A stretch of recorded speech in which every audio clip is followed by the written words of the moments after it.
And now I'd like to introduce our occasional speaker. My pleasure to introduce Margot Cairnes to deliver the occasional address. Margot is an author and executive coach. She specialises in organisational transformation and very rapid change. She's currently focused on digital disruption and its effect on both business and the community. She's worked with organisations as diverse as BHP, Telstra, the Reserve Bank, BP, globally and both in Australia. Margot has presented at global forums on leadership, future trends, and on corporate social responsibility. She was a delegate at Australia's 2020 Summit on the future direction for the economy and represented Australia at the World Economic Forum in the year 2000 as a thought leader. The author of 6 books, she is a regular business commentator on programs such as Business Sunday, Sky Business, The Today Show, and ABC Radio. Based at Unibar, Margot is proof that today's world you can do anything from anywhere. Ladies and gentlemen, I think you'll agree that we have a very distinguished person with us today, and I have great pleasure in inviting Margot Cairnes to give the occasional address. Will you please welcome her?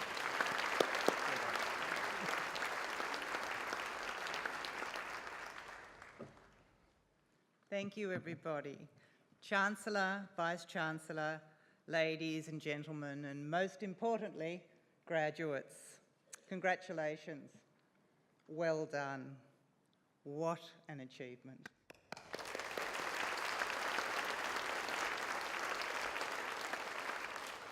I can remember when I was sitting there clutching my first degree. Wow, I'd had a baby in the middle of my first degree. I'd got the university medal, the first person in 40 years to do so. I'd won the Department of Education prize for theory and practice. My future, I thought, was assured. Not so. The Teachers' Union had done a deal with the Department of Education and I was told there were no teaching jobs available for the next 7 years. Not to worry. My husband had decided he'd like to go to Darwin and I went with him, and I went to put my young daughter in occasional care. And I walked out of that meeting running a company called Darwin Family Centres. In my very early 20s, I had 60 staff, 1,000 children in care, 12 community committees to which I answered. I had 5 childcare centres, 3 family daycare schemes, a mobile preschool unit, and a social work unit. To get a job anything like that anywhere else in Australia, I would have had to be at least 40. So after doing that for a while, I thought, I'll go and do an MBA. I'll go and find out what I should have been doing. And, again, I'm sitting there holding my degree. It's fantastic. I'd been a stellar student. I'd done really well. The McKinsey's, one of the top consulting firms in the world, was bidding with Boston Consulting Group, another one of the top consulting groups in the world. With the Australian School of Management, they're all bidding for my time and attention.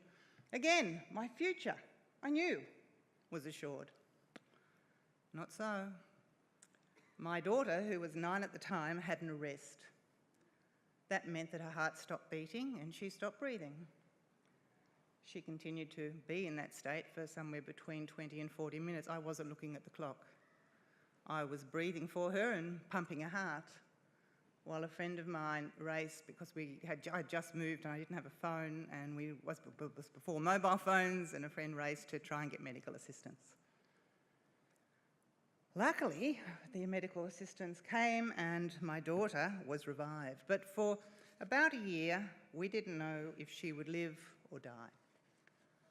So I gave up work completely. I didn't take up any of those offers. I stayed home and played mum. And at the end of the year, I went and I gave a speech, just one speech.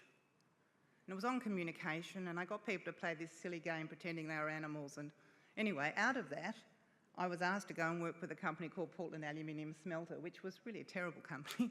It was polluting the environment, and everyone hated them, and they were shocking, really. In fact, they were had the most industrial unrest of any company in Australia at the time. 18 months later, Portland Aluminium Smelter had become the world benchmark culture for an aluminium smelter.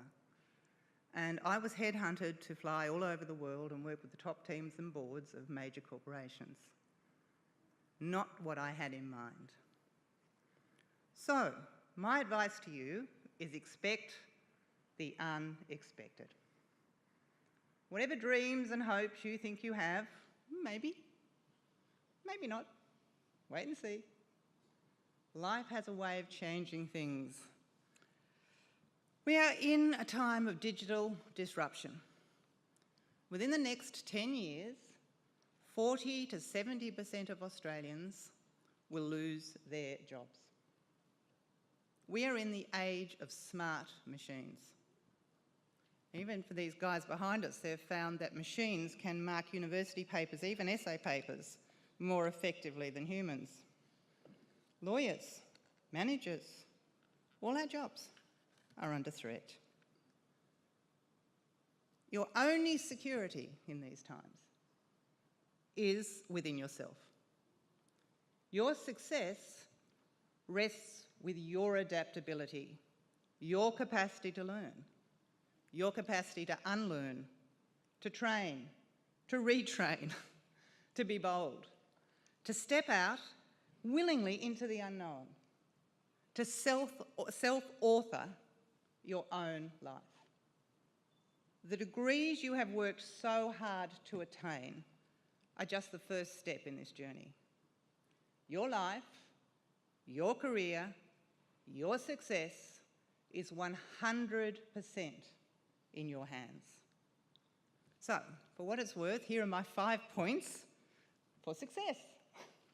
Let's go. 1, do what you love.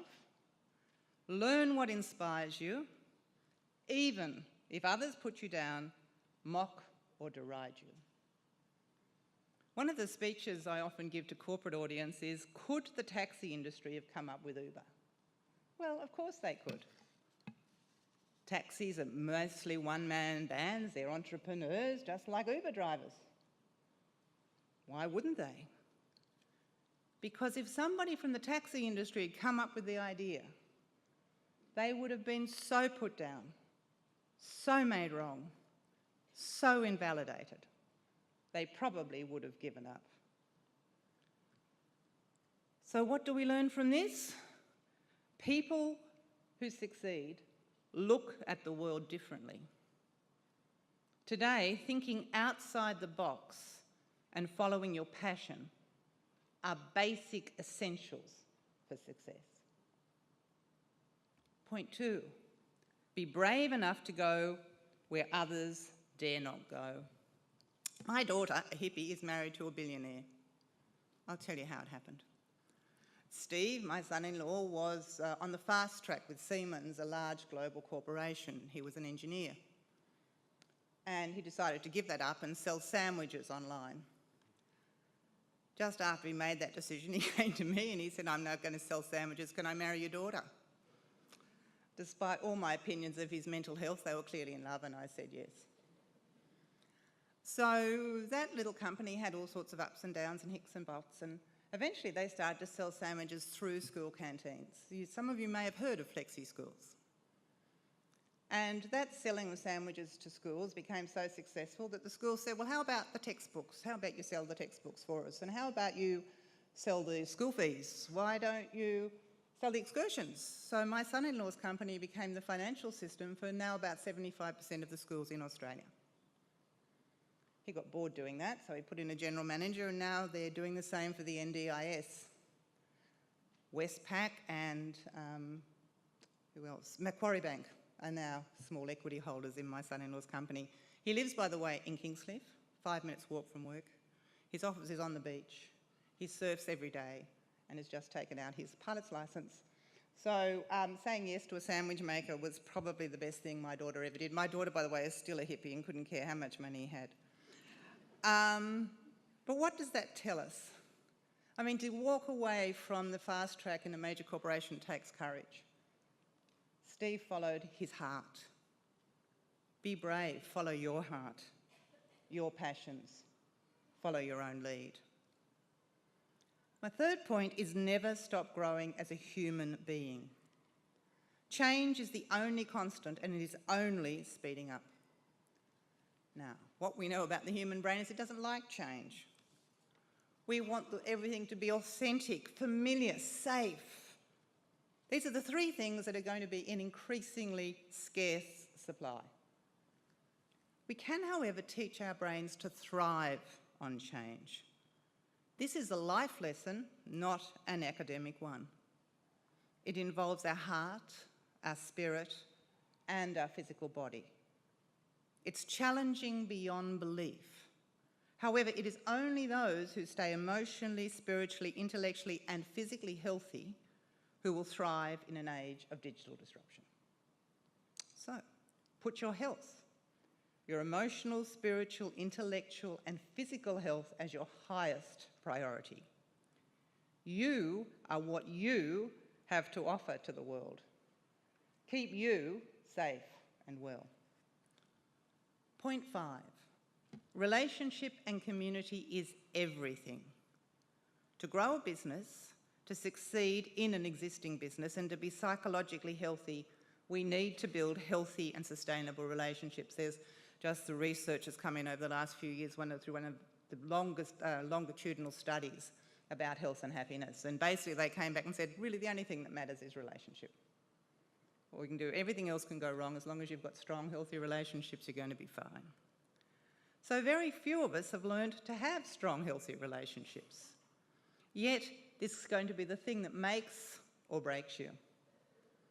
If you're a whiz at people, well, that's fantastic.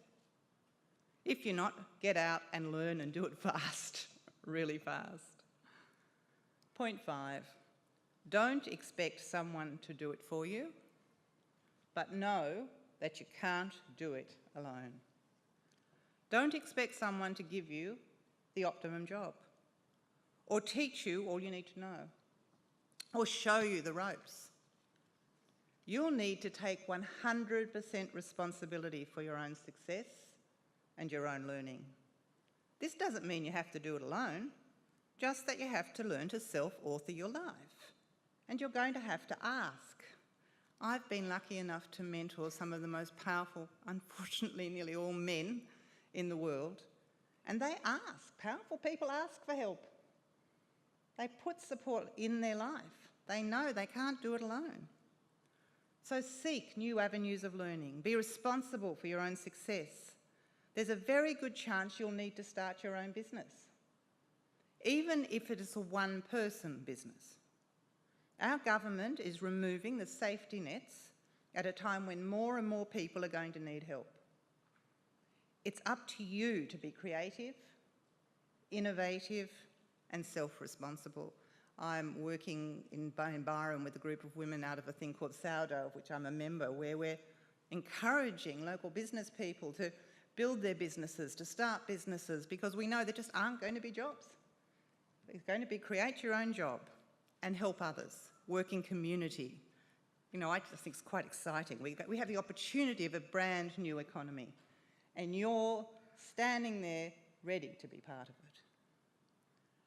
So I've found that when I live life creatively, passionately, bravely, boldly, I have a lot of fun. When we break outside of the boxes, when we think with our hearts and our minds, when we work with our fellows, life becomes a ball. So don't sweat the small stuff. Know that when you stuff up, and if you're going to be successful, you will stuff up again and again and again, that your mistakes can be the best source of education. So relax, enjoy the ride, and congratulations again on what you have achieved. The game of life awaits.